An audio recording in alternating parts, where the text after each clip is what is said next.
ஒரு ஃப்ரெண்ட் இருப்பாரு, அவர்கிட்ட பேசாம இருக்கவே முடியாது. மங்கள்தீப், இதயத்திலிருந்து இறைவனோடு பேசுங்கள்.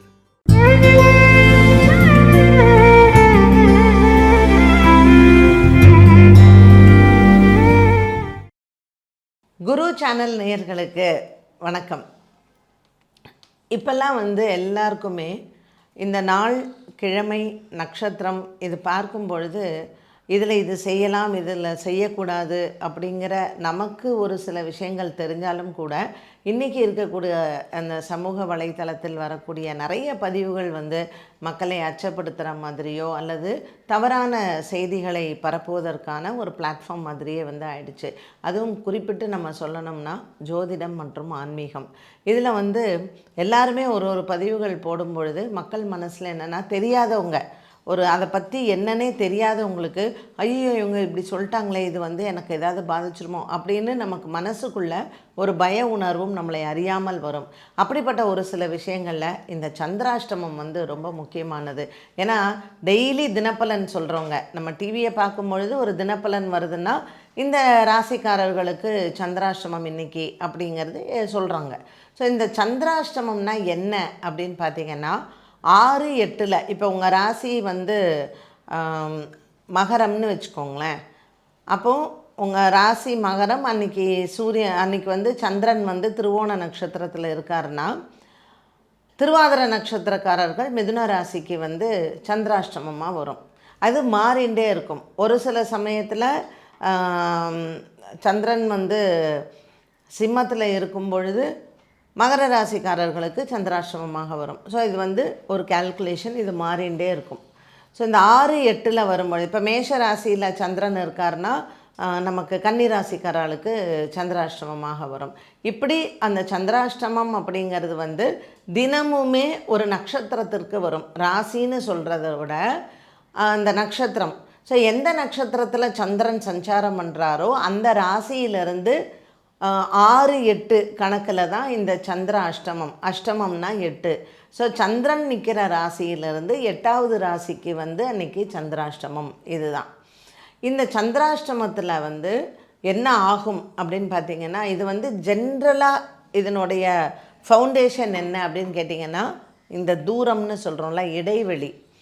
அப்போது எப்படி சூரியனுக்கும் சந்திரனுக்கும் உள்ள இடைவெளி இருக்கோ அதே போல தான் இந்த நட்சத்திரத்திலிருந்து அந்த நட்சத்திரத்திற்கு சந்திரனினுடைய ட்ராவலில் இருக்கக்கூடிய டிஸ்டன்ஸு, இடைவெளி.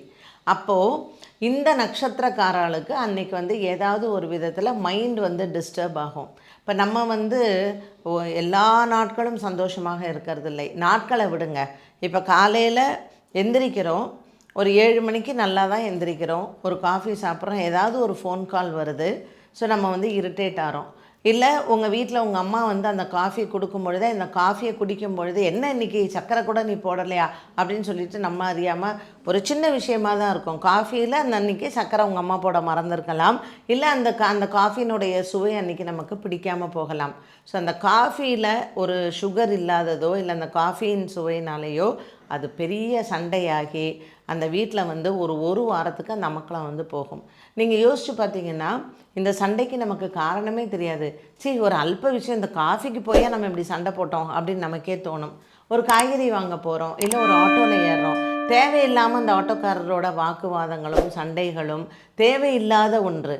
அப்புறம் நம்ம உட்காந்து ஒரு 2 நாள் கழித்து யோசித்து பார்த்தோன்னா, இன்றைக்கி ஏன் நம்ம தேவையில்லாமல் ஒரு வாக்குவாதத்தில் ஈடுபட்டு என் மனசை நான் ஏன் தேவையில்லாமல் நான் கஷ்டப்படுத்திக்கிட்டேன் அப்படின்னு நாமளே ஒரு முடிவுக்கும் வரும். ஸோ இது it is a spur of a moment. So நம்ம இமோஷன்ஸ் எப்படி நம்ம கண்ட்ரோல் பண்ணுறோம், இல்லை நம்மளுடைய மனசு எந்த சமயத்தில் பாதிக்குது. ஒரு குழந்தைங்களால் நமக்கு மனசு பாதிக்கலாம், இல்லை குப்பையை கொண்டு போய் கொட்டும்போது பக்கத்து ஃப்ளாட்டு, எதிர்த்த ஃப்ளாட்டு, அக்கம் பக்கத்தில் இருக்கிறவங்களோட ஒரு சின்ன சண்டை, இல்லை கோவிலில் போனீங்கன்னா பாருங்களேன், ஒரு க்யூவில் நிற்போம். சாதாரணமாக அந்த க்யூவில் ஒருத்தங்க இடையில பூந்துட்டாங்கன்னா நமக்கு கோபம் வரும். உடனே நம்ம சண்டை போடுவோம். மற்றவங்கெல்லாம் கம்முன்னு இருப்பாங்க. ஆனால் நம்ம மட்டும் என்னவோ தெரில, அன்றைக்கி ஆவேசமாக நம்ம ஒரு சண்டை போடுவோம். ஸோ இந்த சந்திராஷ்டமங்கிறது இதை மாதிரி சின்ன சின்ன விஷயங்களுக்கு நம்மளை ரொம்ப டிஸ்டர்ப் பண்ணி விட்டுடும். அண்ட் அந்த ஹோல் டே நம்ம அந்த மனசு சங்கடத்தோடையும் ஏன் எனக்கு ஏன் இப்படி நடக்கணும் அப்படிங்கிறதுலேயும் இருக்கும். ஸோ மன சங்கடங்களும் வருத்தங்களும் ஏற்படுத்தக்கூடிய சந்திராஷ்டமம்.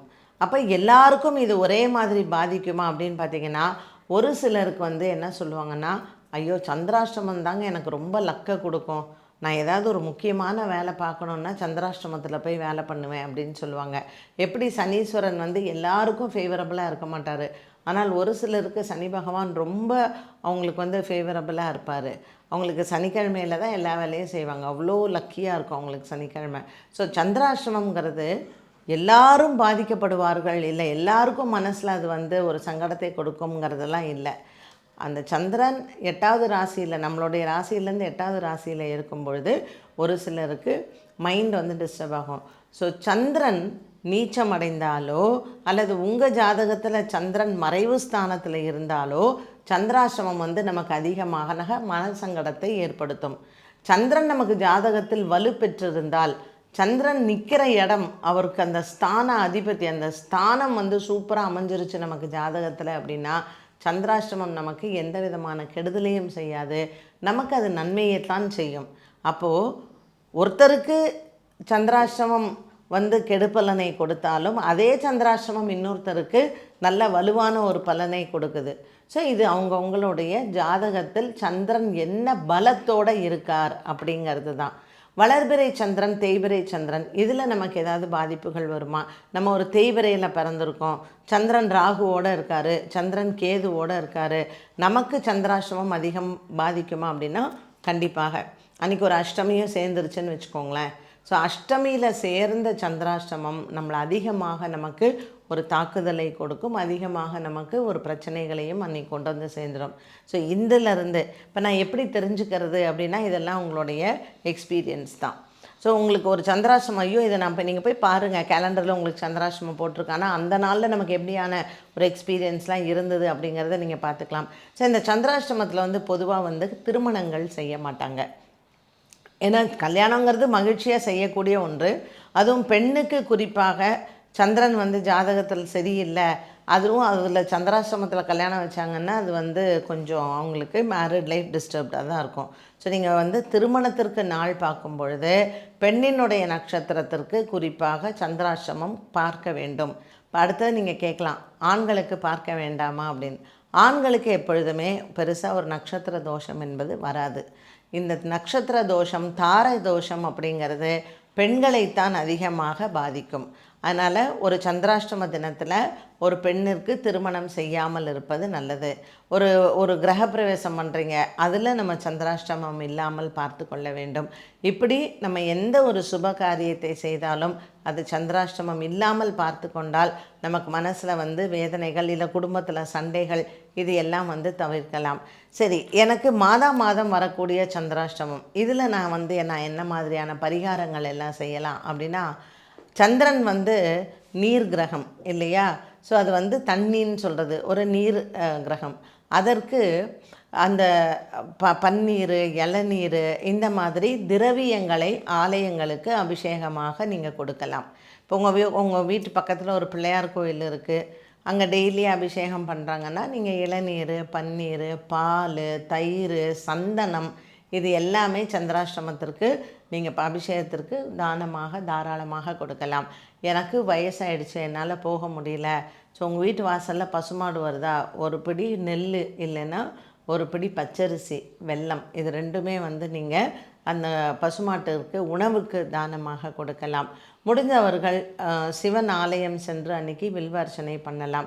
உங்கள் வீட்டில் ஸ்பட்டிக லிங்கம் இருந்தால் ஸ்பட்டிக லிங்கத்திற்கு அன்றைக்கி கங்காஜலம் விட்டு மற்றும் பன்னீர் விட்டு அந்த ஸ்பட்டிக லிங்கத்திற்கு அபிஷேகம் செய்து ஒரு வில்வ பத்திரத்தை போட்டு ஓம் நம சிவாய ஒரு 108 முறை ஜபித்தாலே சந்திரனினால் ஏற்படக்கூடிய தோஷங்கள் நிவர்த்தி ஆகிடும்.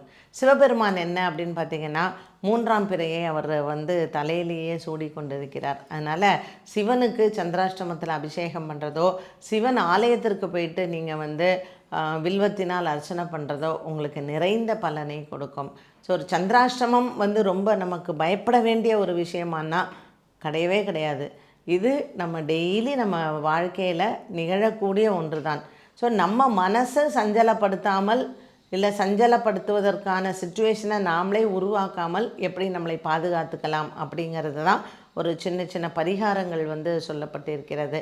ஸோ சந்திராஷ்டமம் எனக்கு வந்துருச்சு, ஐயோ அன்றைக்கி வந்து எனக்கு இன்டர்வியூ இருக்குது, அன்றைக்கி நான் ஊருக்கு போகிறேனே, அந்த மாதிரியான பயமெல்லாம் வேண்டாம். அதற்கு தான் பரிகாரம்னு ஒன்று வச்சுருக்காங்க. காலையிலே போய் இந்த மாதிரி இளநீர், பன்னீர், பால், தயிர், சந்தனம், இந்த நீர் சம்பந்தப்பட்டது எல்லாமே அபிஷேக பொருட்களை தானம் கொடுங்க. கண்டிப்பாக சந்திரனினால் ஏற்படக்கூடிய தோஷம் நமக்கு இருக்காது. அன்றைக்கி ஒரு சங்கடஹர சதுர்த்தி, உங்களுக்கு சந்திராஷ்டமம் இருக்குன்னா அன்றைய நாளில் சந்திரனை நம்ம பார்க்கக்கூடாதுன்னு சொல்லுவாங்க. 4ஆம் பிறை சந்திரன் வந்து நாய்படாத பாடும்னு. அதனால் அந்த 4ஆம் பிறை அன்னைக்கு உங்களுக்கு சந்திராஷ்டமம் வந்துருச்சுன்னா பிள்ளையாருக்கு கண்டிப்பாக சதுர்த்தி விரதம் இருந்து மோதகம் பண்ணி நீங்கள் வந்து நெய்வேத்தியம் பண்ணி மற்றவர்களுக்கும் கொடுக்கலாம். ஸோ ஒரு அரிசி வெல்லம் கலந்த ஒரு நெய்வேத்தியத்தை நமக்கு கொடுக்கும் பொழுது சந்திரனினால் ஏற்படக்கூடிய தோஷம் நிவர்த்தியாகும். என்ன நேயர்களே, இன்றைய பதிவு அனைவருக்குமே ரொம்ப பயனுள்ளதாக அமைந்திருக்கும். மீண்டும் உங்களை சந்திக்கும் வரை நன்றி, வணக்கம்.